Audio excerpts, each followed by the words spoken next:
I'm Jean Quan. I'm an Oakland City Council member, and I'm the chair of the Finance Committee, which means my committee oversees the budget. We make the proposal for the budget that's going to be voted on the 30th. And I'm a former school board member. You know, with the recession, everybody is having a major problem with their budget. The federal government's lucky because they can print money, they can go into the future, and that may not be so good for your generation because you may end up paying for things that we do today.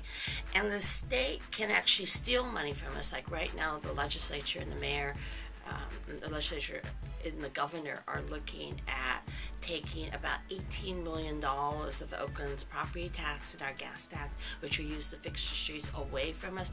Only the cities sort of have to really balance their budget. If we don't balance our budget, we could go bankrupt. Last night we voted to eliminate 300 jobs, and in the last few years we've eliminated 600 jobs. So there's nearly 1,000 less city workers than when I became a council member 6 years ago. But one of the things we did last night was we did what they call a golden handshake.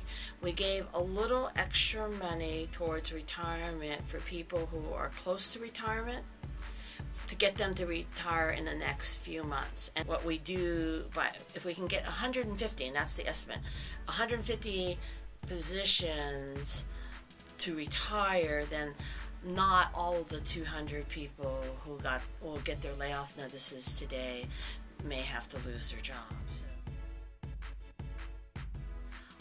About a third of the people who are laid off are related to parks and maintenance, and so what that means is a lot of the fields and a lot of the parks won't get the kind of maintenance that they're getting now. But probably what's more controversial, and we haven't agreed to it yet, is they're going to take some of the part-time positions and make them a little bit more permanent. That's an issue of less student temporary jobs, but maybe better programs at the rec centers that will affect more younger kids who come and use them. So those are the kinds of tough decisions we sometimes have to make, right? And so that would be a good thing for young people to weigh in, and then we want more information too. The other cut that was proposed by the mayor, but that the city council rejected, was that he proposed to take 6 libraries and have them only open 2 or 3 days a week.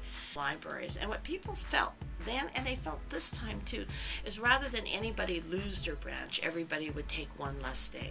And we went to 5 days a week for all our libraries. And some libraries were already at 5 days a week. It's what I was saying before. Everybody's going to be hit and hurt by this budget, and so we're all going to have to pull together, and that includes young people.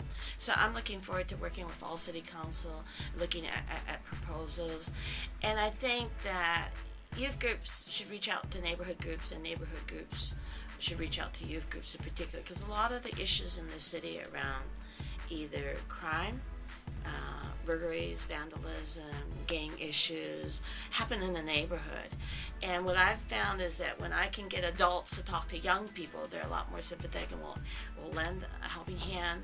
And when young people get an opportunity to work with adults will often give them more responsibility and a lot more respect. And I think we're in tough times now, and we're going to need to do that more and more together.